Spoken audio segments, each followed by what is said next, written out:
Imagine a young boy in the humble town of Rameswaram, India, who used to deliver newspapers to help his family make ends meet. This boy, small in stature but big in dreams, was APJ Abdul Kalam.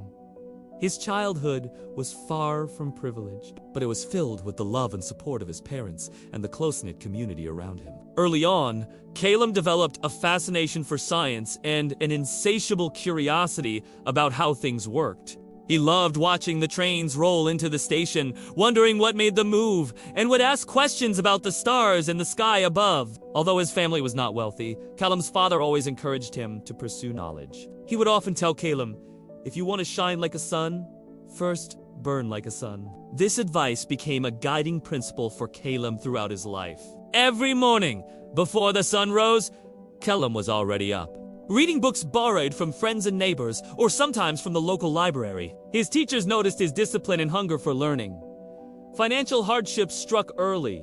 During World War II, the price of basic goods in Rameswaram soared, and the family struggled even more to afford necessities. Kalam took on the job of delivering newspapers at dawn before heading to school. Balancing work and studies was tough, but he never lost sight of his dreams. He was particularly drawn to mathematics and physics, and his teachers saw his potential to do something great. After finishing high school, applied to the Madras Institute of Technology, a prestigious college where all the brightest minds went. Admission was tough, and his family couldn't afford the tuition. His sister sold her jewelry to support him, illustrating just how much faith his family placed in him. At MIT, Kalam worked relentlessly, building small projects, experimenting in labs, sometimes staying awake through the night to finish assignments. Upon graduating, he joined the Defense Research and Development Organization as a scientist, but soon realized he wanted to do more, something that would make a real difference to his country. He moved to the Indian Space Research Organization,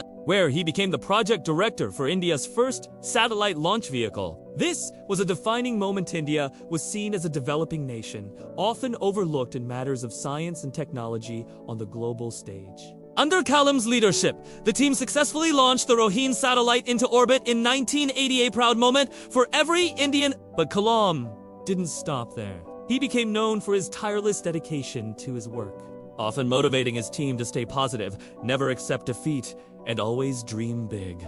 People gravitated toward his humility and optimism. When India made headlines for its missile program, Kalam was the one at the helm, earning him the nickname Missile Man of India. The projects Ladujni, Prithvi, Trishul became the backbone of India's defense capabilities. Life wasn't always a string of successes. Kalam faced bureaucratic hurdles, project delays, and even some failures. But he was never the kind of leader to put blame on others. He took responsibility and used every mistake as a stepping stone to success. He believed in learning from failure, not fearing it. Kalam's wisdom extended beyond missiles and satellites. He loved teaching and engaging with students. Even as a top scientist, he made time to speak at schools and universities, inspiring young people to believe in the power of their dreams. He encouraged them not to worry about their background or financial status, but instead to focus on their purpose and passion. Education, to him, was the ultimate key to personal and national growth. When he became the President of India in 2002, he brought the same energy and vision to the presidency. He was called the People's President because he refused to see himself as separate from the average citizen. He reached out to children, answered their letters, and always made himself available to anyone who wanted to talk. He would tell stories of his own life, never shying away from admitting his humble origins or the obstacles he'd faced. He told youth that dreams are not what you see in your sleep, but are things which do not let you sleep. Kalam was also a prolific author, penning books like Wings of Fire, Ignited Minds, and India 2020. He used these books to encourage every Indian to play a part in making the nation strong and self-reliant. He believed that real change starts with individual effort, held together by the bonds of family and community. He never married, choosing instead to dedicate all his life and energy to the service of the country. Even as president, he remained true to his simple roots, living modestly and finding joy in the small things, playing the veena, reading poetry, or spending time with children. While he lived in the grandeur of the presidential palace, he was never interested in wealth or fame. What mattered to Kalam was making a difference.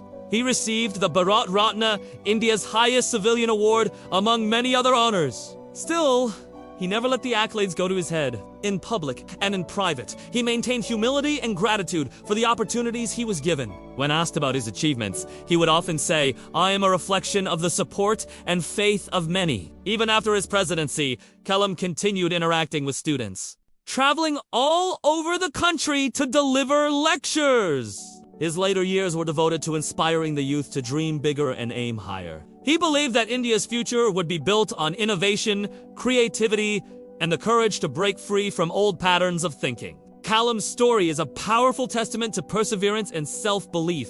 From a small house in a seaside town to launching satellites and shaping national defense, he proved that one's background doesn't have to limit their vision. Through every phase of his life, from a newspaper boy to a scientist, from a teacher to a president, he carried forward the lessons of hard work, humility, and hope. He passed away in 2015 while doing what he loved most, teaching and interacting with students. His legacy continues like a torch passed from one generation to the next. Students in India and around the world still read his books, draw inspiration from his life, and follow his motto: dream, dream, dream. Dreams transform into thoughts, and thoughts result in action. Kalam left behind more than scientific achievements or policies. He left a blueprint for living, a belief that with hard work, learning, and a little bit of faith, anyone can rise above their circumstances and make history. His story isn't just that of one man, but a reminder of the infinite potential that lives within each of us.